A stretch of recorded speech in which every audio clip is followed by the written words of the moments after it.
So today we're going to get a quick lesson on how veneers are made and how they're joined up and how they're made into big sheets. It all starts with the log. The veneers are cut right off the face of the log, and the most common method is called the flat cut method. What you're looking at here is a flat cut cherry veneer.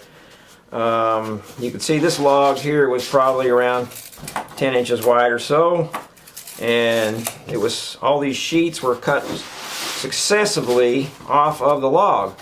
And of course the grain pattern is going to be similar all the way through because the wood cut is so skinny, such a small cut of that knife. They boil these logs in hot water, make them real pliable, and then they pass them against a very sharp knife that cuts off these thin sheets.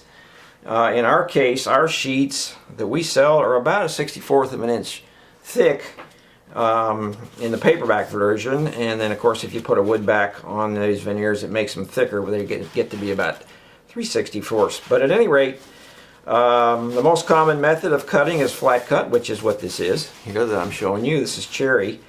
Now after these veneers are sliced off the log, you have a big stack of them, and so in order to make them into wider sheets, because here again you start out with 10 inches wide of the log, some logs are wider, what you do is you take this raggedy edge and you clip it real nice straight like you see here, and then you run it through a machine that's called a splicer, and you splice these veneers perfectly side by side, and you get a joint, and it's actually a glue joint that makes it join in a book match pattern. You flip the sheets upside down every other one.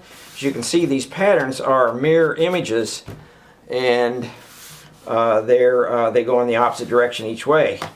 So that gives you nice patterns.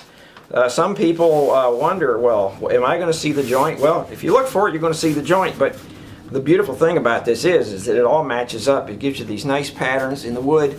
Some are very intricate, and I call them the Rorschach patterns of the wood veneer world, because they make all kinds of nice patterns to look at.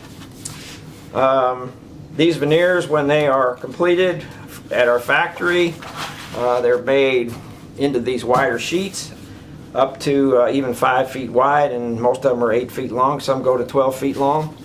And then a paper back is put on them, and they end up being about a 1/64 of an inch thick. They're sanded, and they're pre-sanded at our factory.